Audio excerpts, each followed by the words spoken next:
welcome back. Yours truly, Anthony Parker Alexander of Keeping It Honest. On the show, we try to keep it simple, we try to keep it honest, we try to keep it real. Real truly, Anthony Parker. Hope you've been good since last I talked to you. I'd like to thank you, even if you don't see it live stream. Go to the replay. You can make comments, you can text me, um, and you can let me know some of the things you'd like to see with this show. We try to keep it real, try to keep it simple, and of course, we try to keep it honest. For those who don't know me, my name is Anthony Parker Alexander.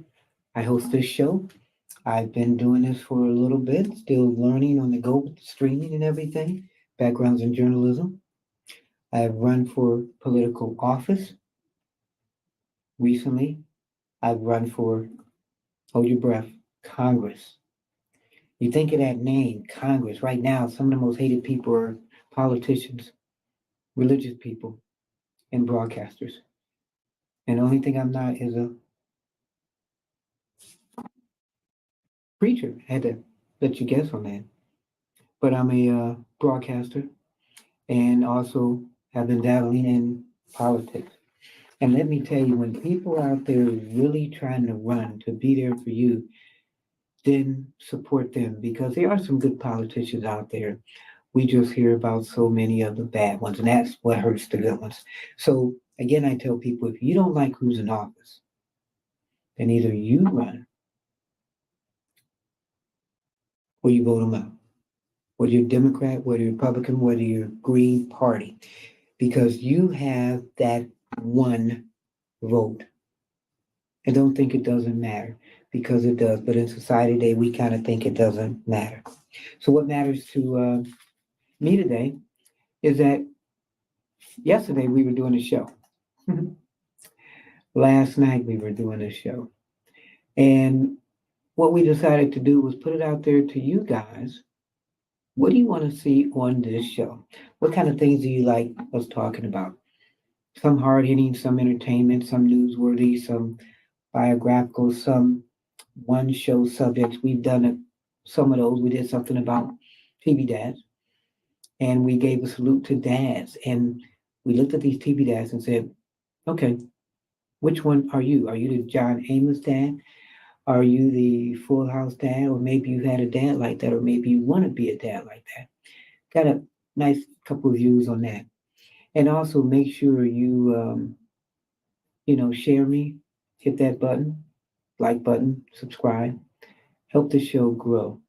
Because as we're growing together as a family. And I wouldn't be doing this if it wasn't for you guys. Mainstream media seems like it sucks now because you're not getting the information you should get. And with streaming, as I've seen with people, a lot of people are doing that now because they're not just trying to get their story out, they're trying to get both sides of the story, and that's what we do. So yesterday, we did a late night show. It was kind of fun. And I asked people, here's a list of topics that I want to talk about on this show. You pick the topics and we'll talk about it. So all these topics are right here today. We try to keep it simple, we try to keep it real, and we try to keep it honest.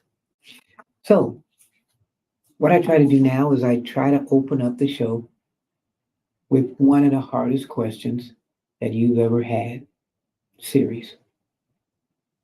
This one makes you think, not just now, but maybe later on. You may talk about it with somebody you love.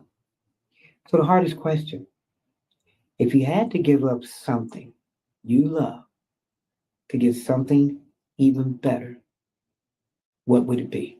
Are you at a happy place now? And you're like, wow, I could be even more happier. Now, is that being egotistical? I mean, are you complacent with being happy right now? Or are you willing to say, you know what, I'm happy, but I want to be more happy? Again, if you had to give up something you love to get something better, what would that be? Something to think about. So right before we were about to start the show, I found some interesting news that came out, so we're going to talk about that. Some of this is like news that's just coming out. Some of this has been out for a while. And what we do is we try to put things in a Parker twist. You have any questions, comments? You can email yours truly, parkerman2011 at gmail.com, parkerman2011 at gmail.com. And you can also text me right here. Telephone number is 216-702-3718, 216-702-3718. So with my background being in broadcasting, I have to talk about this. And when you have people on your show and you're interviewing them, try to have a little grace. There's a presidential candidate, and I am finally able to pronounce his name, Vivek Ramaswamy. Ramaswamy, okay, like a Swami. This guy's 37 years old. He was on a show called The Breakfast Club not too long ago. And the person that interviewed him, this was pretty good. Her name is Teslin Figaro. And she interviewed him and asked him some questions. Now, here's a guy, 37 years old. He's running for Republican president. Biotech company, billionaire, has a lot of money. So here's the story, the setup. So he was on the Breakfast Club. She asked him questions, Figaro. And so this is what she asked him. Well, she told him first that she's a veteran of the United States Air Force and she wanted to see what kind of civic duty he had accomplished that would prepare him for potentially being a president.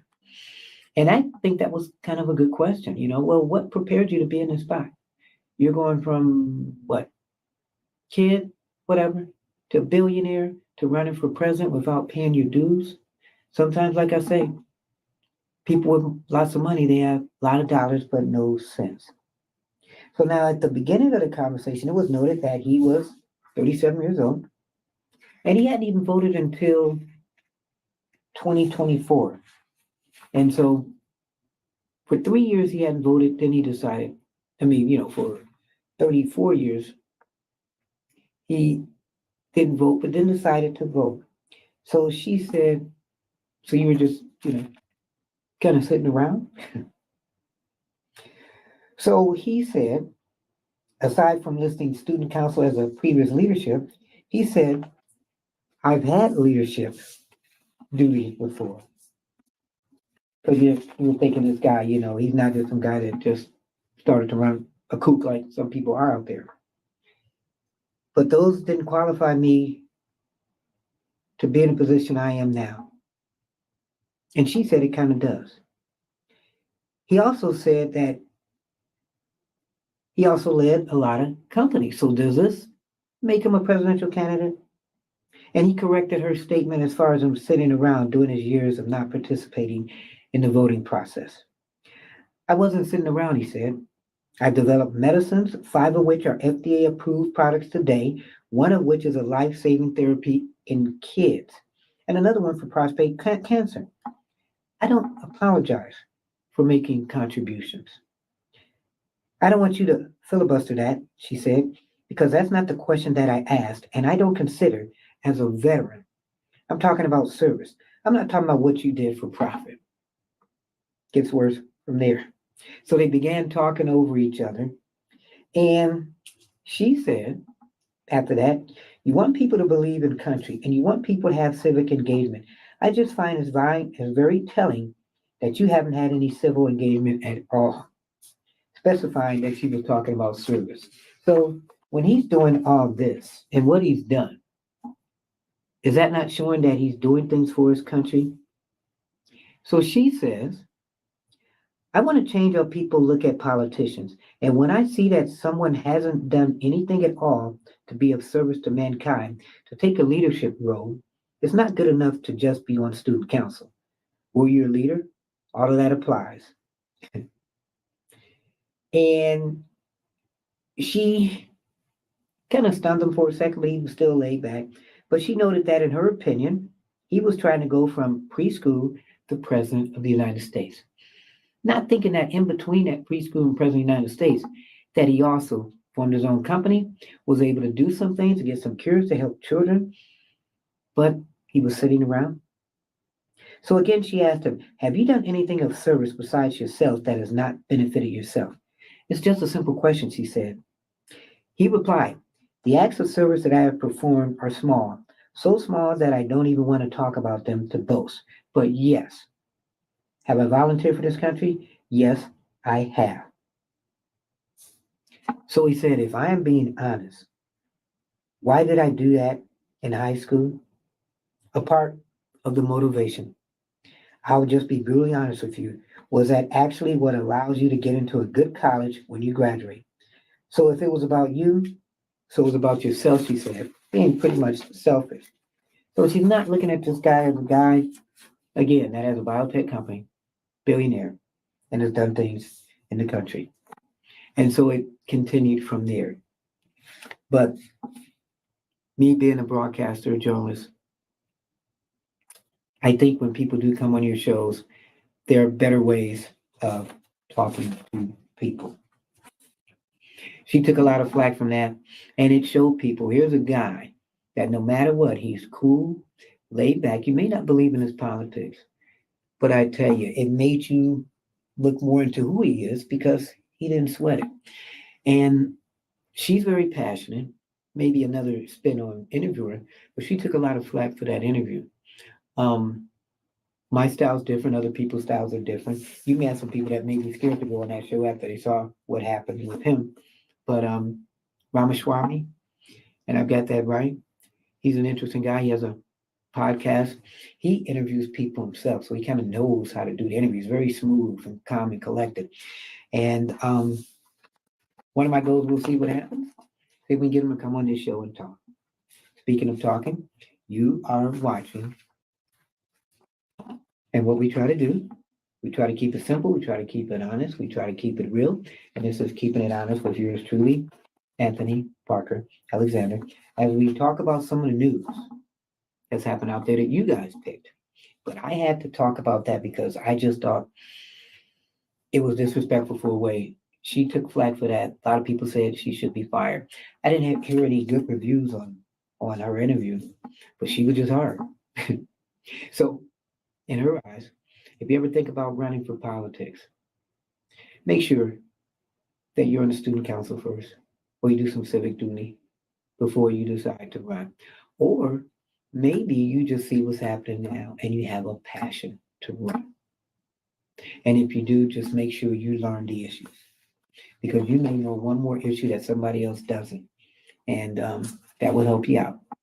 Think of Cornel West. Think of Jill, who ran a couple years ago. Think of Biden. Think of Trump.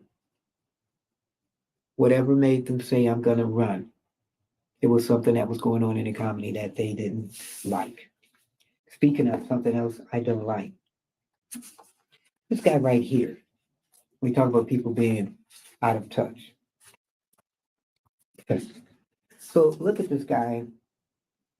He's an Arizona Republican, and he referred to Black Americans as colored people not too long ago. Now, who says that? Unless they're 50 years in the back in the 50s. Come on, y'all, colored people, let's go. When's the last time anybody's ever put that on any paper or even said colored people? I think the last time that they said colored people was when there was colored people. Now, we're African Americans, Black people, and for all you out there, who are you? Who do you classify yourself as? Is that name put on there? Did you guys put your name on there as far as African Americans, as far as colored people, as far as what is your name? What is your person that you are? Who are you? Well, this guy says colored people. So let's go on that for a second. So Representative Eli Crane from Arizona, he referred to Black people as colored people in a floor debate over his proposed amendment to an annual defense policy bill. And this is interesting because this was not even anything dealing with the amendment in a way, but he made sure he put it there. He said, my amendment has nothing to do with whether or not colored people or Black people or anybody can serve. said Crane, who's in his first term. It has nothing to do with any of that stuff. So they were debating a series of GOP-backed amendments to the National Defense Authorization Act, which the House aims to pass. Crane said his amendment would prohibit the Defense Department from considering race, gender, religion, political affiliations, or any other ideology concepts as a sole basis for recruitment, training, education, promotion, or retention decisions. The military says was never intended to be, inclusive. Its strength is not its diversity. Its strength is its standards. And he's a combat veteran. I'm going to tell you guys this right now. You can. You can keep playing around these games with diversity, equality, and inclusion. But there are some real threats out there. And if we keep messing around and we keep lowering our standards, it's not going to be good, he said. Immediately after he finished his remarks, because it was just amazing that he would say this.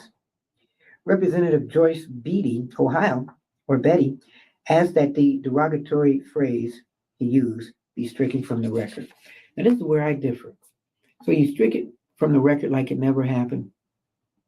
And that's the problem. We're taking away history. I would keep it in that record so we'll know what happened.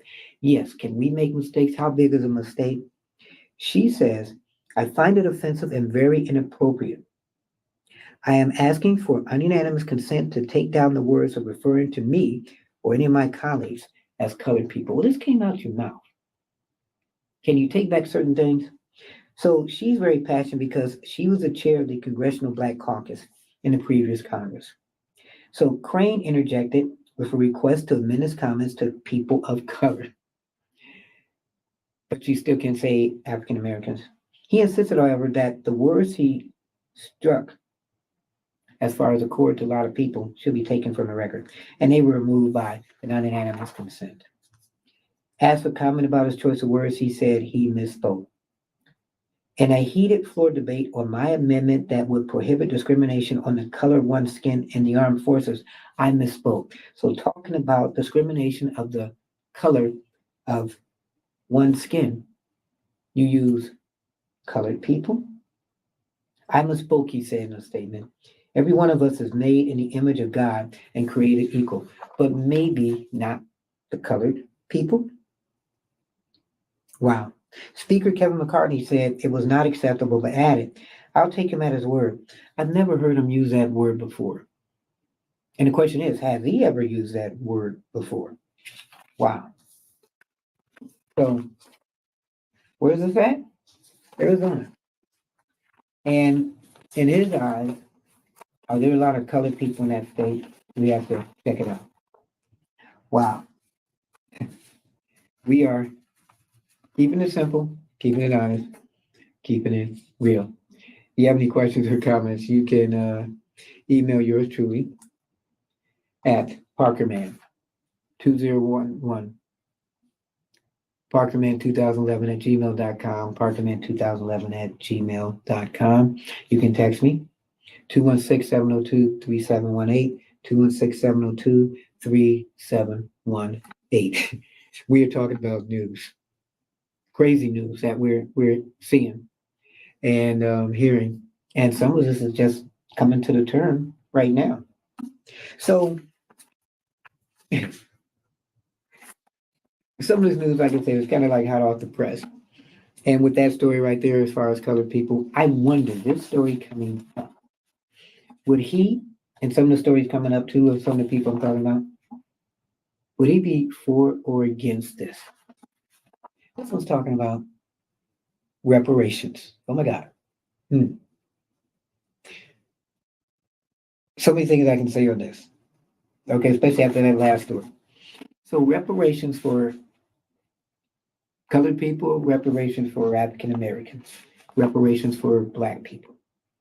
So this one is really, really interesting.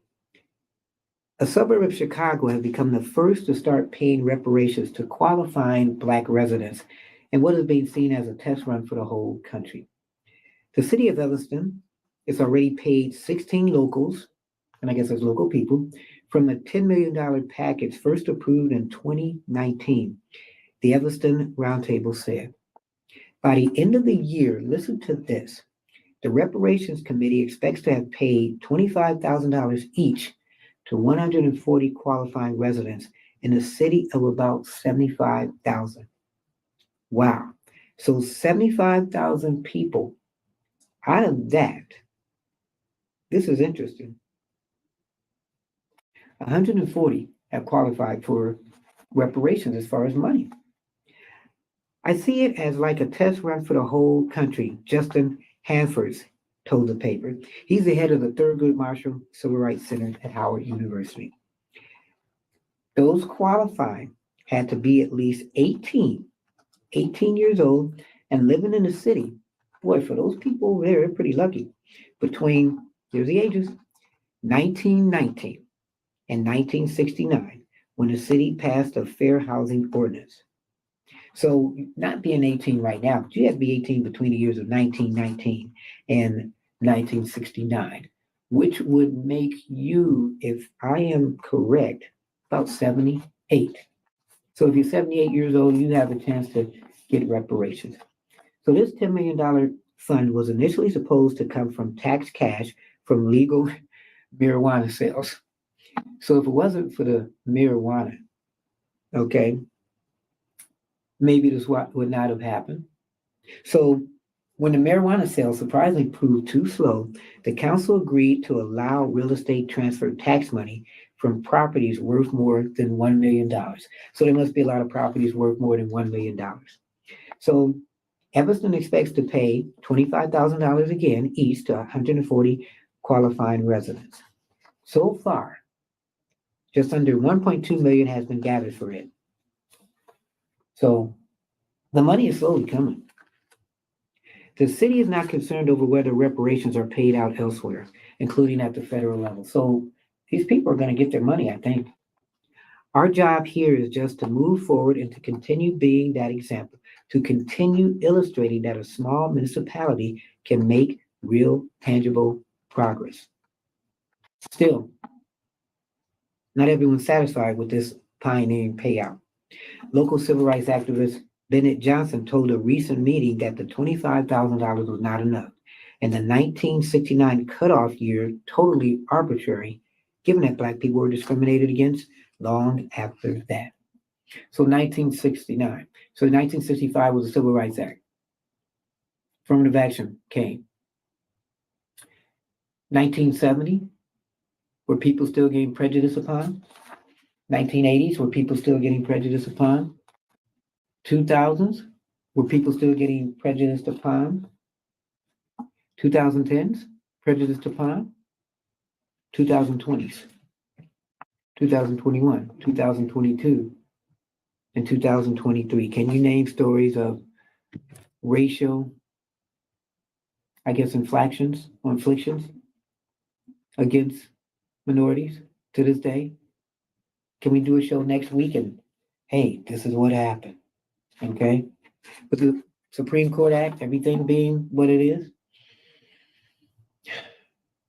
for the future of a lot of minorities, is it going to be bad? Reparations, is it good?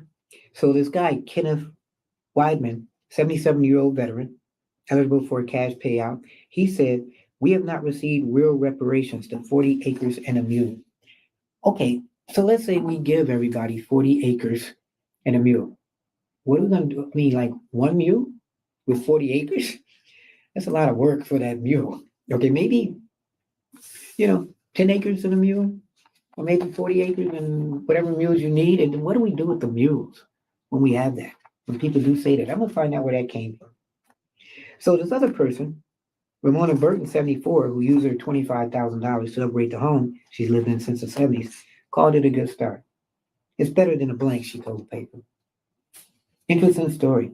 And it's been said that more people are against reparations than not. I'm gonna do a follow-up on that. And if people are more for it, is it African Americans who are more for it? It's $25,000 based on living at an age of 18 up until 1969. So that's like 50 something years. Is $25,000 worth it, or should it be more? I mean, your reparations is supposed to be, we're acknowledging we sinned against your ancestors. So here, $25,000, and then when you get that $25,000, is there tax taken out? Wow, something to think about. You're watching. Yours truly, Anthony Parker, as we keep it honest, keep it real, and we keep it, here we go. We keep it simple.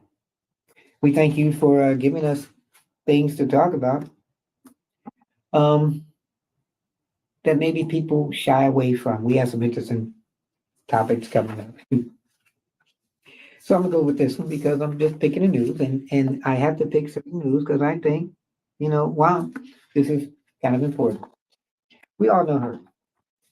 AOC, they call her. Okay. So she's kind of called a progressive on Capitol Hill. She's backed Biden running. She says she will support him, who faces two long shot challengers in the 2024 Democratic primary.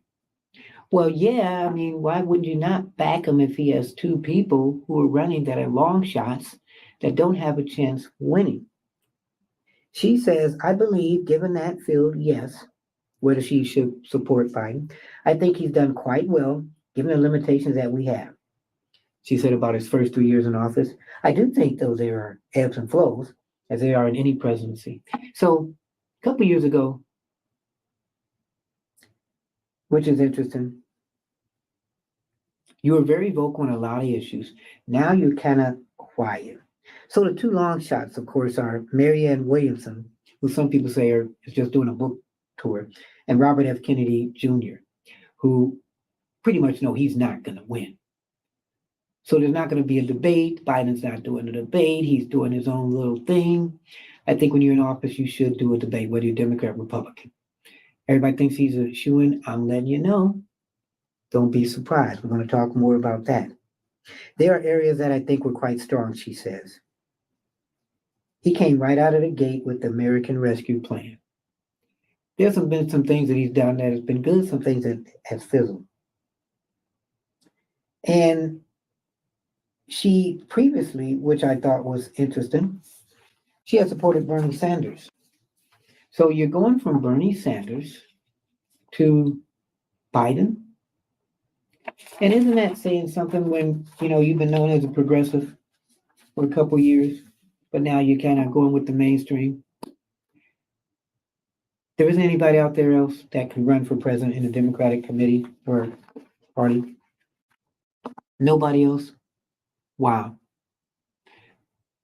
But yet you're out there now just sitting back. Maybe you're trying to get a potential job later on in this regime. You think maybe you're gonna do some good. I think for you being progressive, you let a lot of people down.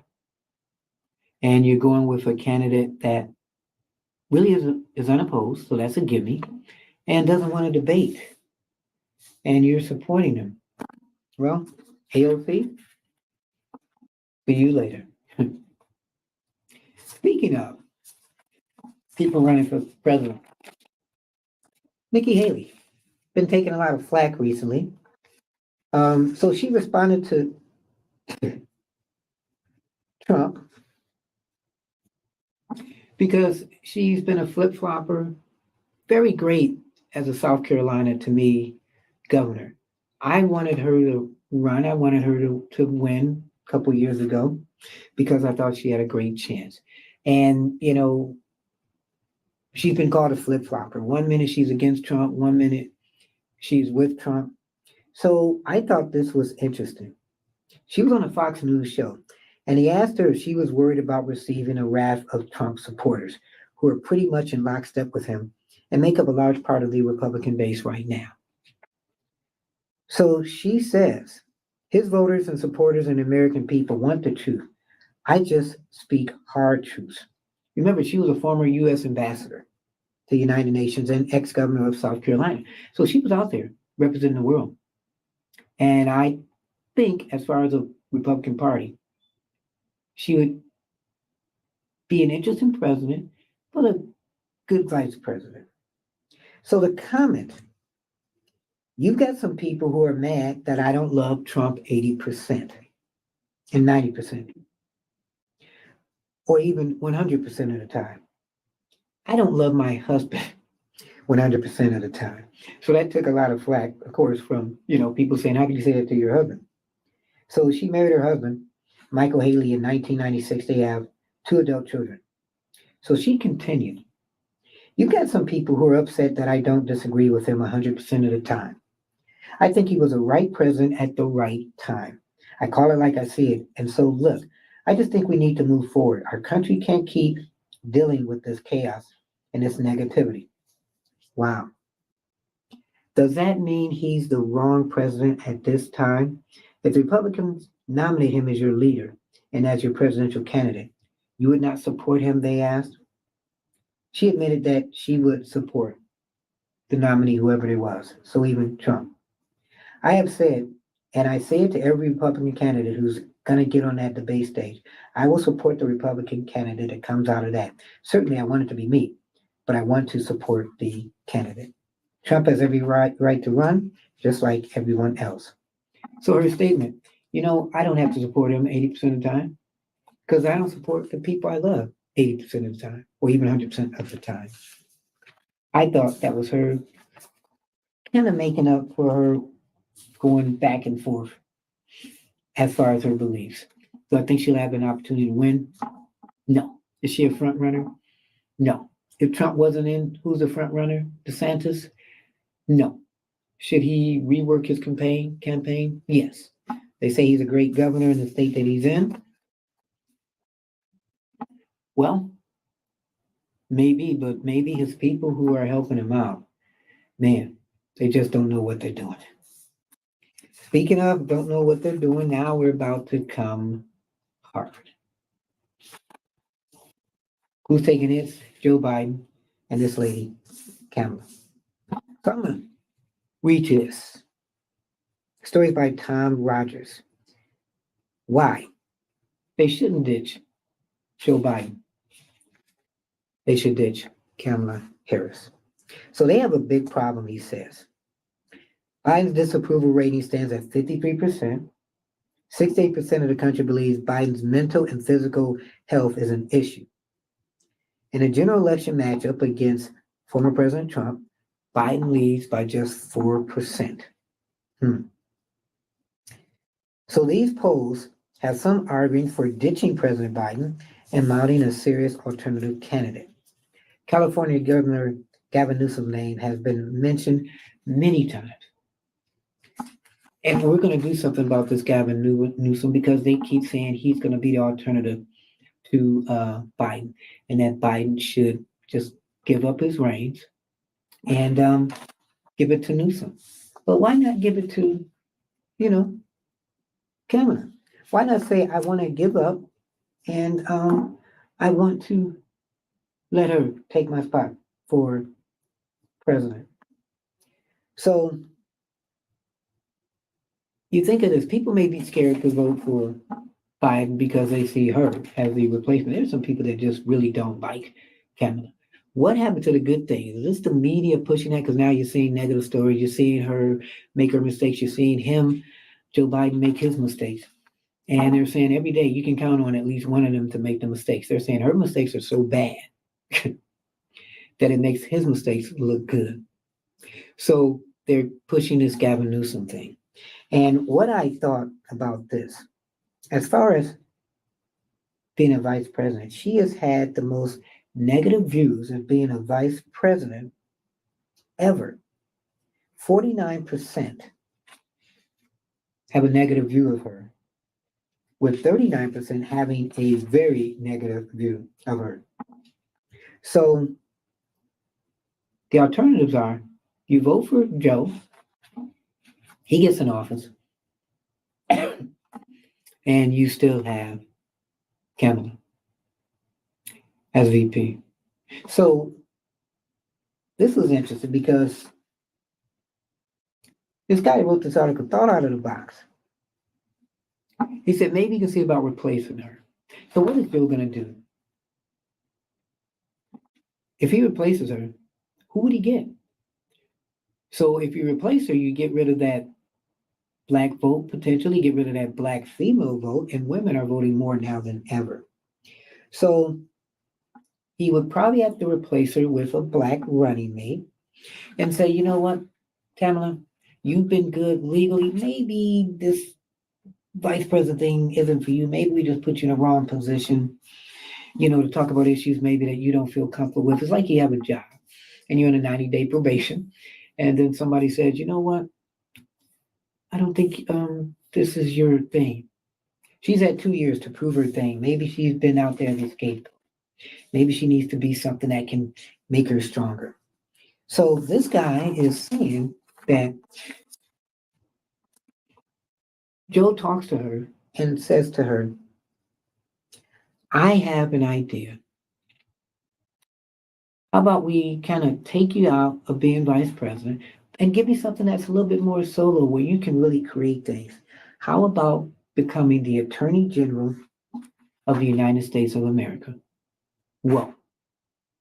So, Kamala, now you can have your own things that you can do. You like working on many issues. You like working on voting rights. You like talking about abortion. And this would give you an opportunity to be an authoritative figure on some of those issues. This would give you a way of helping to change things immediately. You could use your assertiveness that you've done when you were in positions of power before. And I really believe that you can make a difference. So, you think that scenario could happen? I don't know, but this was brought up by Tom Rogers of Newsweek. Kamala, maybe being replaced and becoming an attorney general and not the vice president of the United States. Wow. What do you think of that? Let me know. We're keeping it honest, we're keeping it simple, and we are keeping it real. Should Biden, speaking of stepping down, because we're seeing everything around here that's going on, he's taking a hit. And I was telling somebody, they're using the old man thing with him. You look at people in Hollywood, Harrison Ford is 80. You look at some of these people who are still around. Picard Patrick Stewart is 80. William Shatner, I think, is almost 90. Some of these people are still doing their things that they do. His age ain't nothing but a number. Age affects people different. You look at Donald Trump. You look at Biden, that kind of needs help, and that's all they're pushing now is a negative Biden. Where Donald Trump is, hey. If you put Biden in realistically, is he going to be able to continue to work those 4 more years? You look at Bruce Willis, young guy, action star. Look what happened to him. You look at Michael J. Fox. Things happen to different people in different stages of their life. So you can't really say it's an old thing. You just have to say, well, these things happen in your life. Speaking of life and things that change, let me give you another story about somebody who, we were talking about colored people. Some people consider this guy an Uncle Tom. I'm just keeping it real. He's been taking a lot of flack over the past couple of years and recently. But it's funny because he's been in office as the Supreme Court Justice, Clarence Thomas, longer than anybody. And it would be nice if somebody did a story and just sat down and talked to him and tried to see how does he decide on some of these things. We know he's against affirmative action. Some people say affirmative action is good or bad. But let's go back a little bit to what makes Clarence Thomas tick or what made him tick. Great story how affirmative action benefited a once militant Clarence Thomas. At one time he was militant. So it says it's hard to imagine a time when Clarence Thomas wore a beret, camouflage gear, and combat boots. In college, the future Supreme Court Justice, he wanted to join the Black Panther Party. He had a poster of Malcolm X on his bedroom wall and had memorized some of the civil rights icon speeches. I wonder, did he do Dr. King? So Thomas was once a militant radical, even participating in the 1969 Harvard Square riot to protest the Vietnam War. That event was one of many turning points in Clarence's life. We are best served by starting at the beginning. And remember, I asked that question too. Man, the hardest question. If you had to give up something you love to get something better, would you? So at one point, he was a militant. He loved that. So did he give that up to kind of get to where he's at now? And you know what? No matter what, we can't hate because he did work his behind off, you figure, to get where he's at as Supreme Court Justice. So he was born in Penn Point, Georgia, and this is a 1 mile wide and just a little over a mile long. Well after America ended the international slave trade in 1808, smugglers continued to bring enslaved Africans to America. The African slaves were identifiable because they didn't speak English like domestic bred slaves. They were called the Gullah people and spoke with a Korean-influenced thick accent called Gullah Geechee.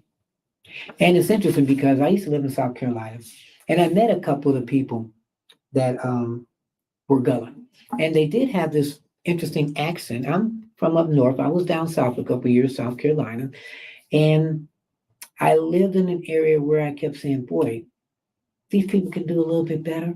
But if you're in an area that you just don't know and you're ignorant means not knowing, not disrespecting. But if you're in an area where, you know, you may have been somewhere else and you're like, well, why aren't these people doing anything? Well, maybe they don't know better. So while I was there was a bus, they nicknamed it the slave bus, that would come to this island I lived on. And it'd come in the morning to pick up people, and it'd go to Hilton Head and it'd come back to bring them back home. But they called this, in the community, the slave bus. And there were a lot of people that didn't have any cars and everything, and they took this back and forth. So there were a lot of Gullah people, and I had to get used to that language, but they were great people. So Thomas Clarence, he descended from these people, and he had a thick accent that often made him hard to understand. Not so much by people from his community, but by white people who he had tried pleasing most of his life. His tradition as an adult of really speaking in Supreme Court hearings, they say he was embarrassed by his speech. But think about that. Do we really hear him talk? So he faced several struggles when he was young, including poverty, colorism, and abandonment. His family was dead broke, no money, living in a home with a single broken outdoor commode. Thomas was mocked because of his dark skin, even by black kids who called him ABC, America's blackened child. Thomas's father left their home when Clarence was 2 years old. His mother remarried multiple times when Clarence was young, with none of the men accepting him as their son. So, wow, you know what? We have to look at if he's done anything as far as single fathers, single parents. So Thomas was sent to his grandfather to live. On the plus side, it was indoor plumbing. On the downside, his grandfather was abusive and also administered beatings to him and his younger brother, Myers. Thomas literally rewrote his history with his grandfather, writing the following in his memoir, My Grandfather's Son.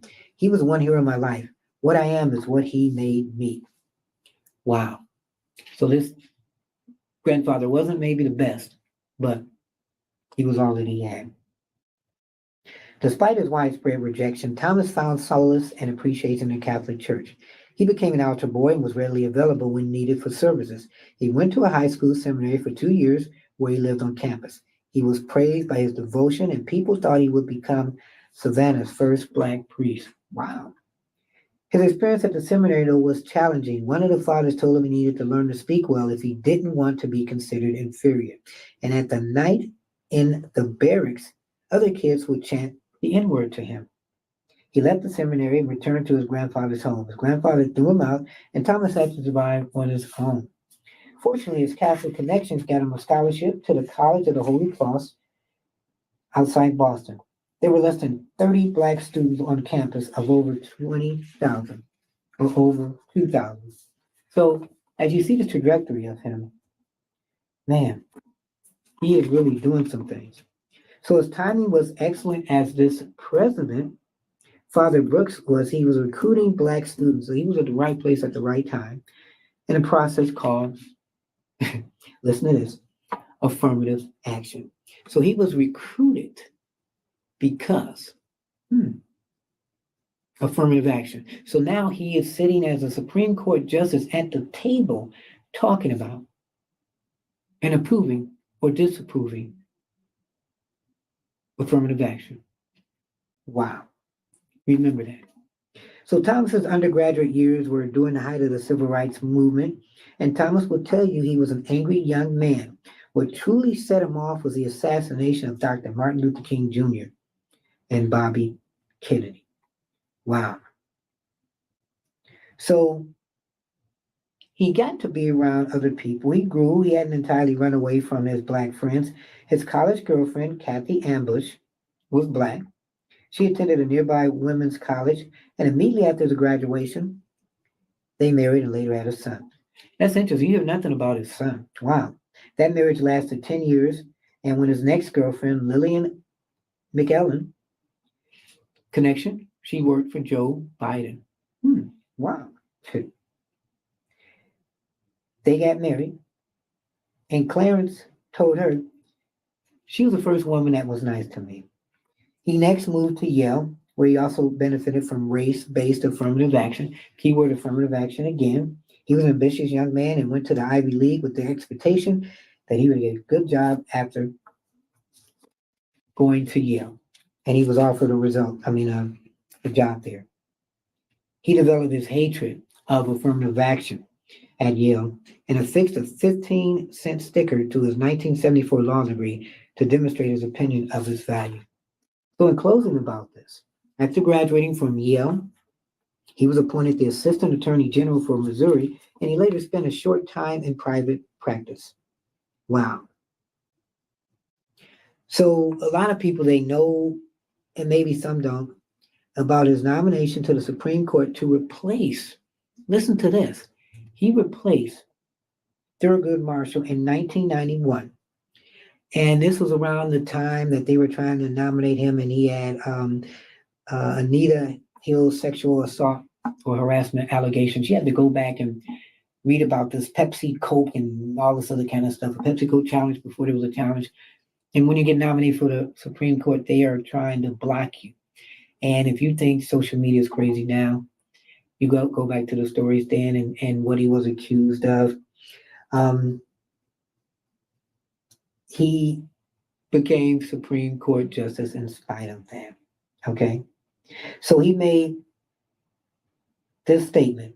The liberals made my life miserable for 43 years, and I am going to make their life miserable for 43 years. Wow.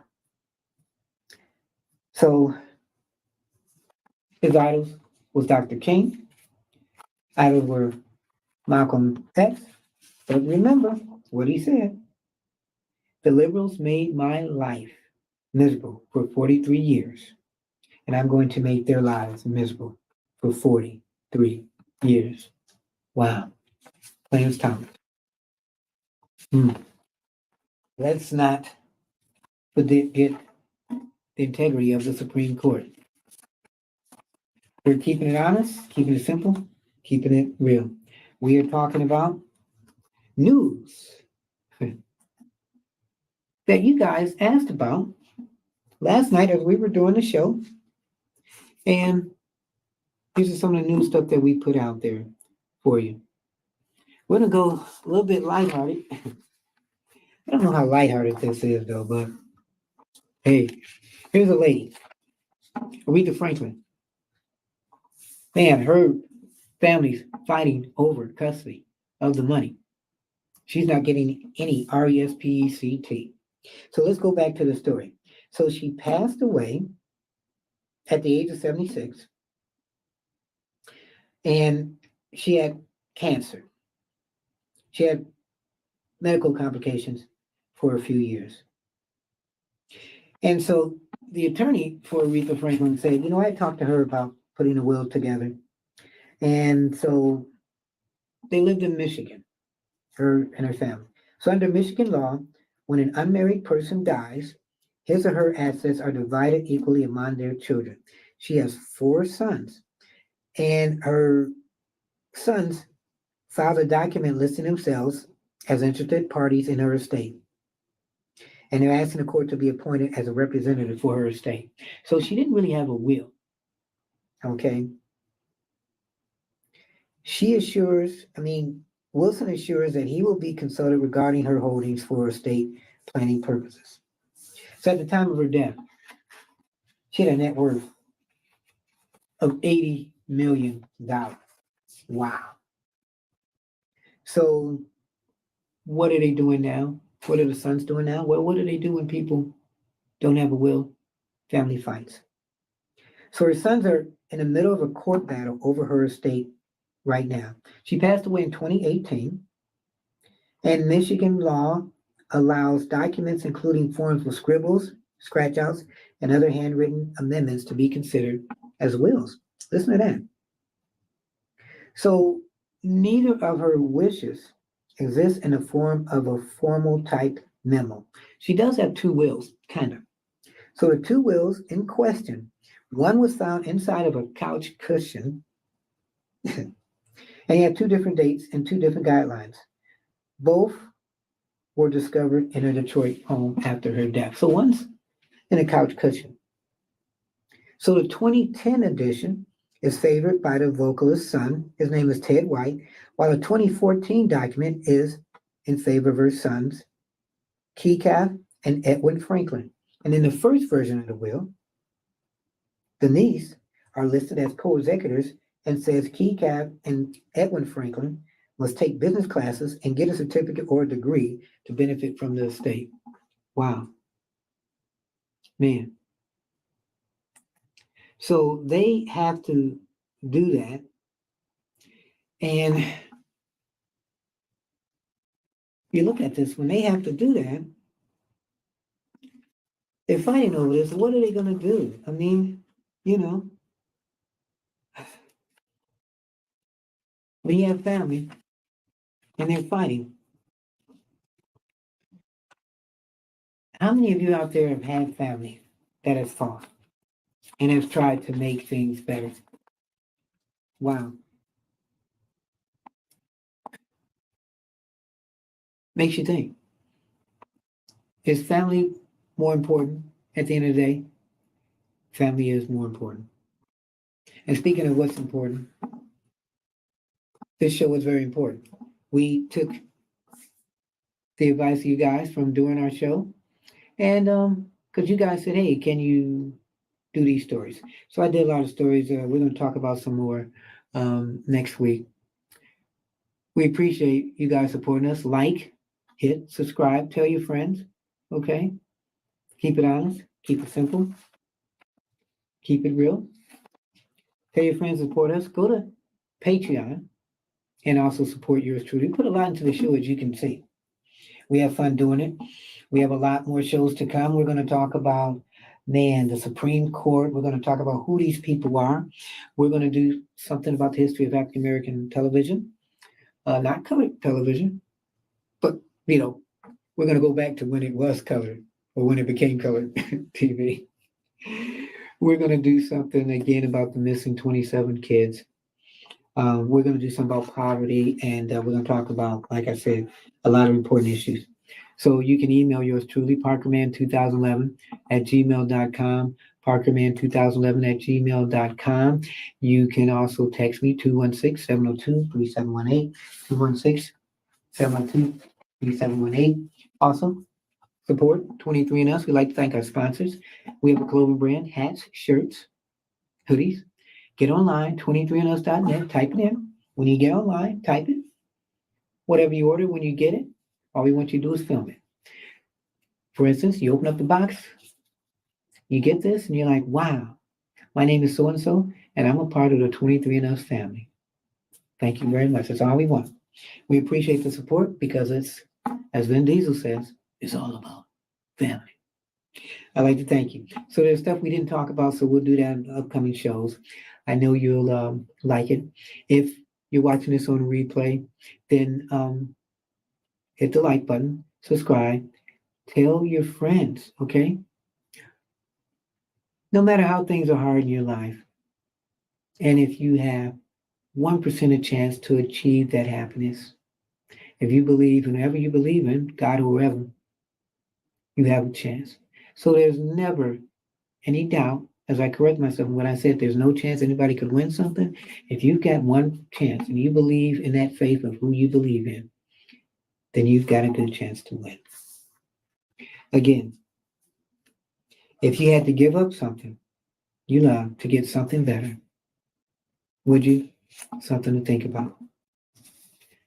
I am Anthony Parker, and you are watching Keeping It Honest with yours truly, Anthony Parker Alexander. Keep your head up, never look down, always believe in yourself, and therein will lie your answer. I'm Anthony Parker. Keep it honest, keep it real, keep it simple. God bless.